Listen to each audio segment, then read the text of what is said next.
Why do you love The Lord of the Rings so much? As a fan of Tolkien, you've probably heard that question more than once. I know I have.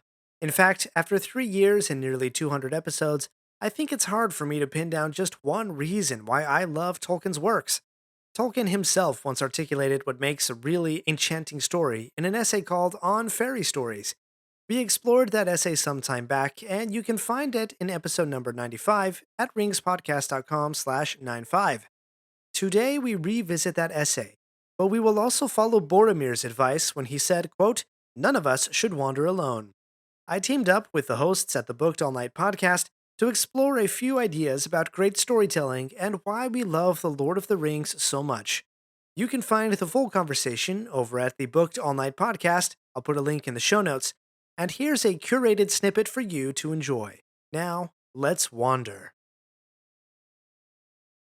One of the things I always remember someone saying about it was he's a really great example of building out lore as opposed to building out the world, right? You don't just be like, here's the elves and they believe this. He's like, okay, here's a people and here are the stories that make them believe what they believe, which ties into making it feel a little bit more realistic, which is always funny to say about fantasy where you're like, it's just not believable. Well, yeah, it's fantasy. It doesn't have to be 100%, but it does a little bit, which is part of the message that On Fairy Stories has, right? Where he's like, it still has to have that thread of credibility to it.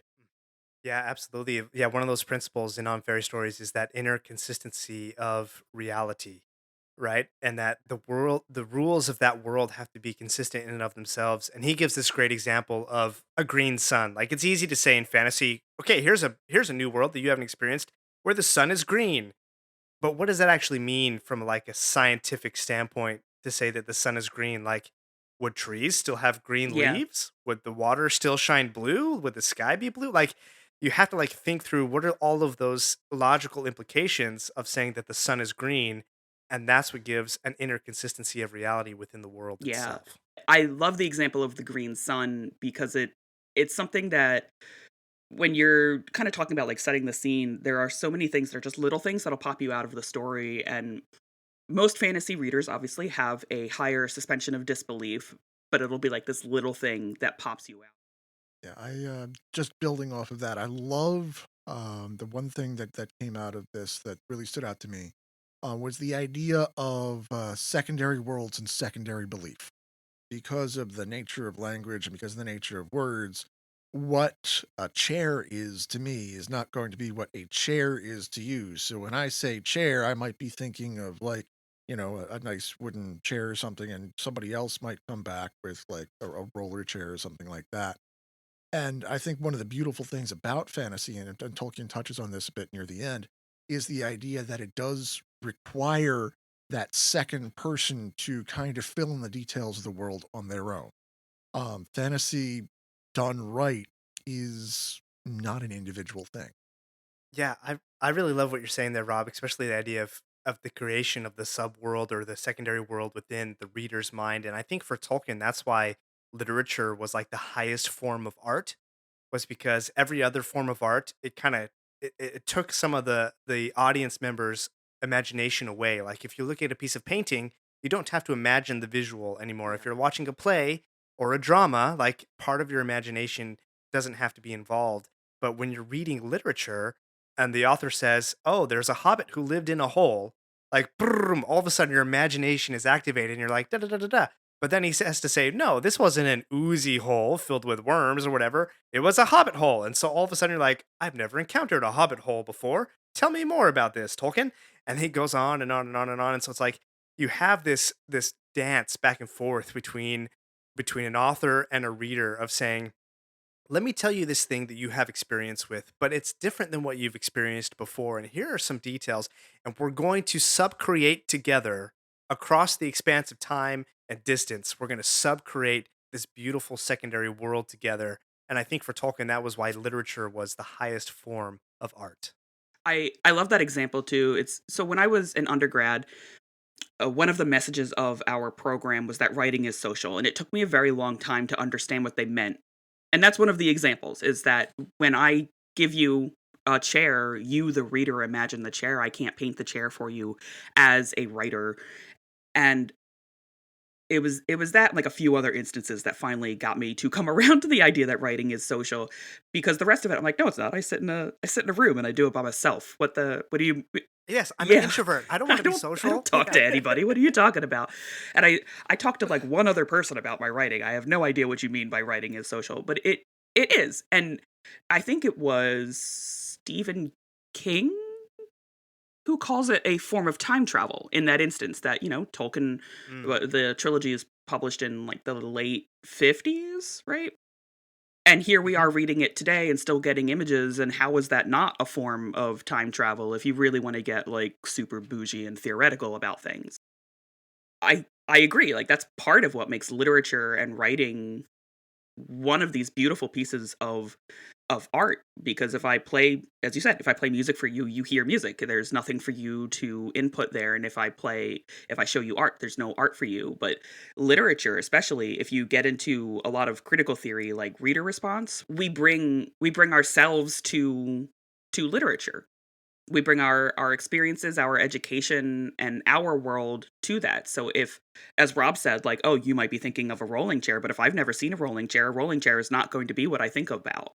And if I've only ever seen a gross little hole, that gross little hole is going to be the only thing I'm ever thinking about instead of the hobbit hole.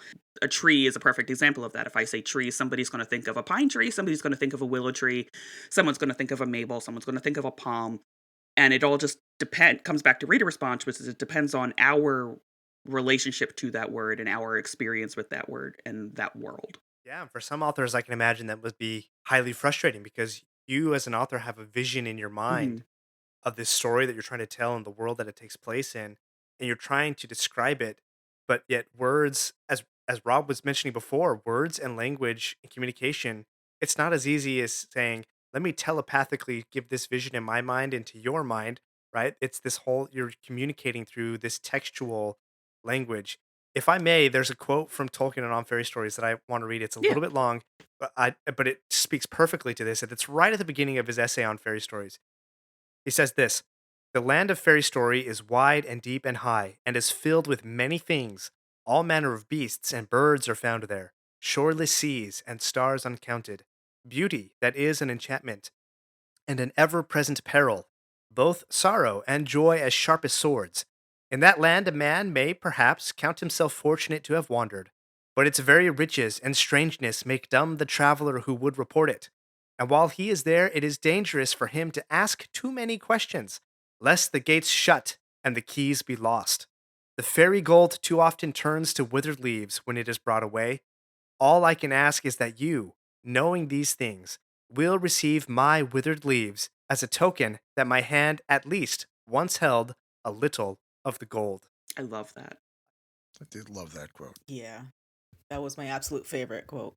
If it's beautiful language, I mean, it's just like it's so like Tolkien has these beautiful things that he wants to share, and he's like, "Look, you can't always pull these things out of this world of fairy, this world of fantasy, and communicate them into the real world." He's like, "All I can offer you is here are these withered leaves, but just trust me that once they were beautiful gold, and you just have to go to the land of fairy, and then you'll see the beautiful gold." Right? Like you just have to let your mind wander there. And it's hard for some people.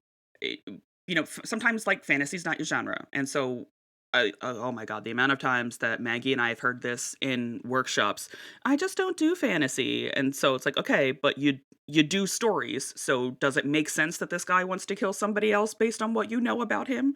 And if you just like here are the leaves, and I promise you they were beautiful, and if you just come with me, you can see them alive on the Mm, tree, and it will be wonderful, and you will experience such a wonderful story. Why wouldn't you want to read something like that? Why wouldn't you want to experience something like that? He does say it in here where a lot of people think that fairy stories and fantasy and genre and things like that are for children. I would like to say that we've come away from that. I think as we get older, we want to put things that we did as children away because we were like, well, when I was a kid, I loved unicorns, but obviously that's only because they're for children. We don't bring that enjoyment with us. The things that you encounter as a child, and it's kind of relates from both the acceptance that fantasy is derived for children and it's a childish aspect, but it's also the point of your life where you are the most open to Mhm. fresh ideas, something different, something strange. And if you're able to carry that from your youth through to adulthood and continue in sort of taking that fantasy into yourself, it leads a lot to the escapism that fantasy tends to provide for a lot of readers. And you're able to escape to this fantastic world of dragons and hobbits and elves. You can find peace in yourself and in reading this fantasy book. And that's something that a lot of people tend to give up if they don't continue on with that fantasy Mhm. past childhood. Yeah, he brought up some stuff there. One about Hmm. children that they have the unblunted edge of belief, right? Like the heightened Hmm. sense of Mm. disbelief. Fairy stories should provide comfort, escape, and consolation. And I think fantasy often provides that, right? You are comforted because even if it takes a while, the bad guys usually get punished and get their comeuppance for whatever they have done. We have the escape, as you were saying, that our world sucks, but this fantasy world is really cool and pretty, and I would rather be here than what I am experiencing Mhm. in the real world. And the consolation, like through your happy endings, you're kind of getting this justice according to your moral code. Right, and it's not necessarily consistency or logical sense with Mhm, our world, with the primary world, but it's more like in the rules of that world, the secondary mhm, world, are those rules consistent in and of themselves? And they need some explanation to them, but you don't have to go into like huge mhm. treaties, right? About all the things. And it's like elves and dwarves are different. Their natures are different. Their origin stories are different, and they have different natures and different motivations. And yes, we can paint with broad strokes, but at the end of the day, elves and dwarves are different, right? And they don't like each other. And it's not that they hate each other, that they're enemies. It's just that there's more like a sibling rivalry between elves Yeah. and dwarves, right? And so it's like, well, what are the reasons for that? And sometimes you get little hints of the history, like in the Hobbit movies, you get a little bit of this, and in the Peter Jackson films, you get a little bit of that history. But it's not until you go and like you read the Silmarillion and you find out, oh, there was like some actual like slaying between elves and dwarves and other things beside, where you realize, okay, I can see now why these two races don't generally get together most of the time, and why it is such a unique thing that in the second age that elves and dwarves are coming together. Oh, and also such a unique thing that elves and dwarves are working together in the Yes. third age, right? And so it's like within the rules of the story of Middle Earth, it has to make sense. It's really tough to be like, okay, I need to now suspend the rules of my primary world and download a new set of rules, and what makes sense in this world, what actually makes logical sense to this world. And if the set of rules is different than the primary world, then I need to be aware of that. I need to be made known, that needs to be manifested to me as a reader. Especially as it comes to fantasy, the history of the world, I believe, is important, which kind of comes back to the like build lore and not the world, right? Because as we reference why these two things don't get along with each other, we're referencing like, okay, well, there was, stuff with the Maiar, there was stuff with the slang, there was stuff with this treaty and this broken thing and that and then that and that. But if it was just like they just don't get along, that's less easy to like put yourself into to just have this disbelief Right. and It's telling rather than yes. showing, right? It's like if Tolkien just said, "Hey, elves and dwarves don't like each other." Well, Yep. okay. Like, why? So what? Who cares? Like, okay, big deal. No, there has to be some depth and some complexity to that. And you have to show it. You have to show it just enough so that people understand, not so much, but just enough so that those rules make sense within the world.